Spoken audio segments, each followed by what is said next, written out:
enhance a penalty by 1 class level per General Assembly, because the popular thing for the legislators to do is to come in and say, well, I'm going to be tough on crime and I'm going to enhance the penalty on this crime. So it's not a popular thing to begin to look at, are we doing something wrong in our criminal justice system?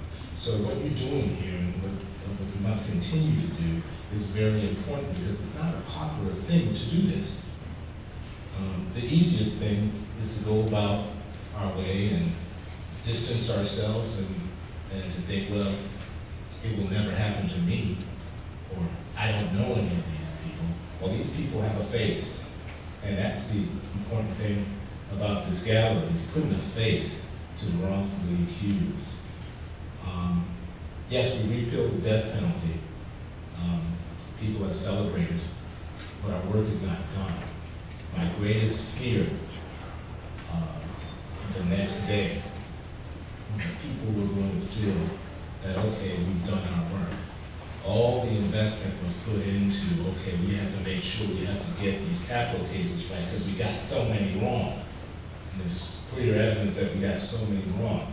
Well, if we got so many wrong in capital cases, how many did we get wrong in cases that got less attention, less investment was put into investigating those cases? How many men and women are in prison right now for crimes they did not commit, but they didn't have the resources, and it was not the focus on those cases? And so I and I work in the legislature just next month, we're scheduling a hearing to begin looking at wrongful convictions and the things that we need to do with regards to a criminal justice system, with regards to videotape interrogations. If it's good for murder cases, it's good for all serious felonies. With regards to the shortcomings in eyewitness identification, we're in partnership with the Center for Wrongful Conviction, and we're happy to have Andy Shaw and the Better Government Association beginning to look into these things. We need to broaden the group of people that look into these things. And that's why I'm thankful to be here. I'm thankful that Roosevelt has lent their name for this. I'm thankful for all of you.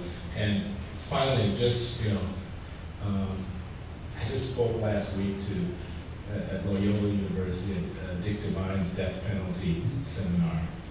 And this is my second time speaking to his death penalty seminar. Last year was my first time. Last year in October was my first time. And the last question I was asked in the class was, are we going to be able to repeal the death penalty anytime soon? If you think about the last fall, the way politics were going nationally, it didn't seem like a circumstance that you could feel good about your hopes of doing something like abolishing the death penalty. And my honest answer was like, in as much as I really want to, I don't think it's going to happen anytime soon. 2-3 months later, we had done it. But the way we had done it, we had advocates. We had advocates from murder victims' families. And we had Randy Steidl, who was just a rock star down there. We were able to put a face, and that's what this is about. We were able to put a face to the wrongfully convicted. And during my argument on the Senate floor, I asked Randy to stand up. And I asked all the members of the Senate to look at him and to ask themselves, would they have been able to be the person to inject the serum that would suck the life out of that man? And so putting a face to the wrongfully convicted is an important thing. I applaud you all.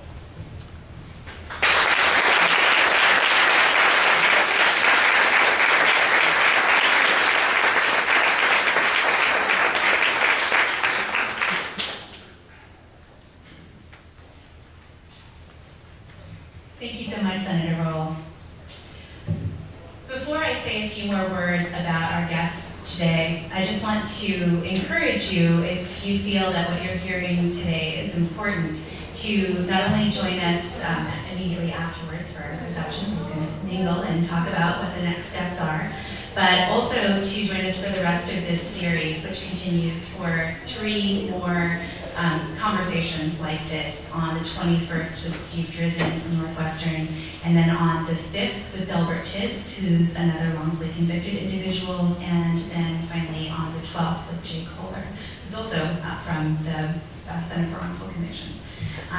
So it's really, I feel like getting up here to try to talk about the work that Rob and Randy have done is kind of a Sisyphean task, because no matter how much I say, it's not going to really capture how important they've been to reforming criminal justice in Illinois and actually around the country as well, so I'll try to keep it as short as I can. It's not an exaggeration to say that without the two people that you're about to hear from, the death penalty would still likely exist in Illinois. Rob Warden is very literally the origination point for a huge amount of the work currently being done in the Chicago area on overturning wrongful convictions. In 1978, Warden, a former investigative reporter and editor at the Chicago Daily News, co-founded the Chicago Lawyer. This was 2 years after the US Supreme Court had allowed for reinstatement of capital punishment.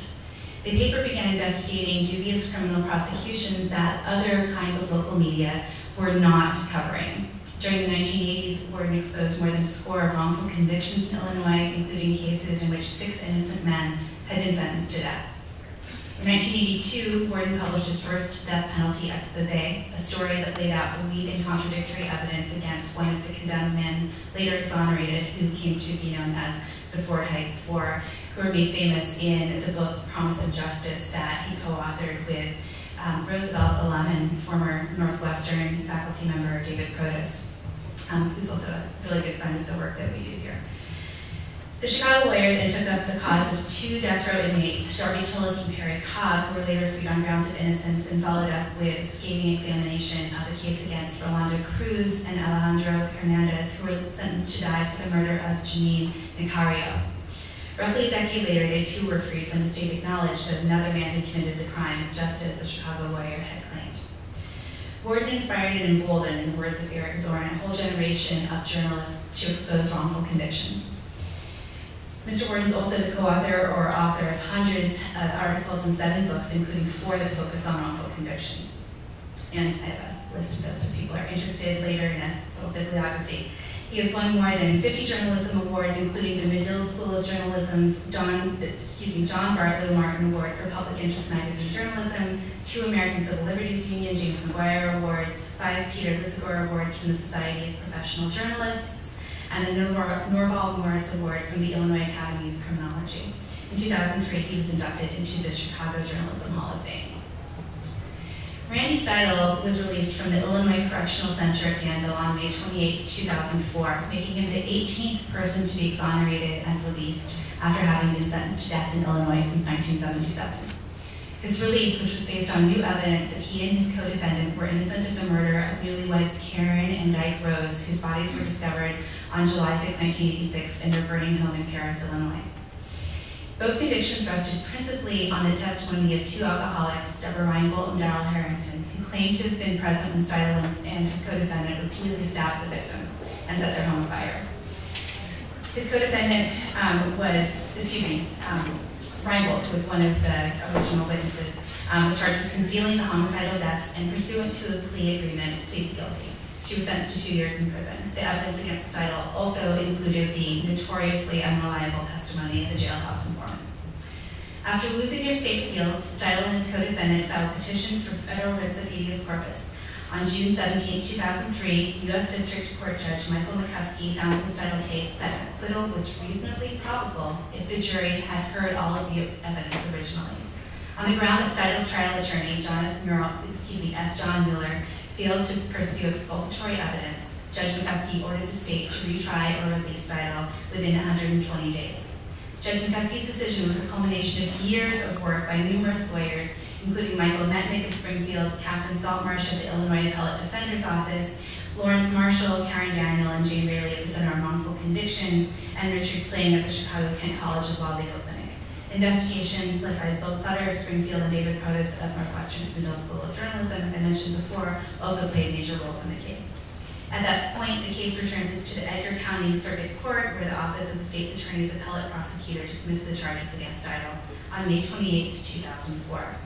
Between the reinstatement of capital punishment in 1977 and former Governor George Ryan's granting clemency to all persons on death row in the state, there were 288 men and women sentenced under the law. Steidl's exoneration pushed the wrongful conviction rate among those to more than 6%. I'm going to go ahead and turn things over to our speakers now. That wasn't so short that it's hard to summarize everything that they've done. So without further ado, Warden, thank you so much.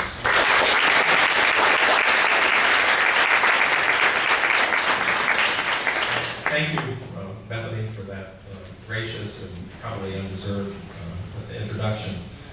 It's a great pleasure to be here, and I want to thank Roosevelt University and our Justice Council and the Center on Wrongful Convictions for sponsoring this event. And the work that you're doing is extremely important, and I hope that it can continue for many years until we have reformed the criminal justice system. Senator Raoul is a great advocate.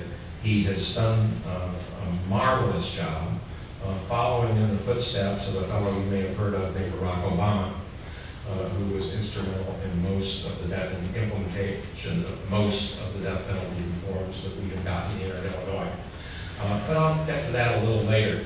I thought that this evening, because Halloween is rapidly approaching, that I'd begin with a ghost story.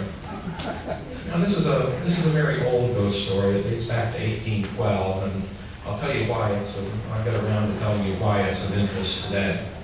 But in 1812, a farmhand in the town of Manchester, Vermont, disappeared. His name was Russell Colvin. Nobody thought too much about it because Russell had walked off before and been gone for, several days. But everybody knew that his two brothers-in-law, with whom he worked on the family farm, really disliked him. They made no secret of that in the taverns of Manchester, where they all hung out. People began to suspect, when Russell didn't return, that perhaps there had been foul play. But of course there was no evidence of that, so nothing happened. Until 1817, when a relative, a distant relative of the Bournes, had a dream, a recurring dream. And in this dream, Russell Colvin came to him. Didn't say precisely what had happened to him, but it was clear that it was foul play. And he disclosed where his mortal remains had been laid in an old cellar hole on the Bourne farm. Well, in 1819, in Manchester, Vermont,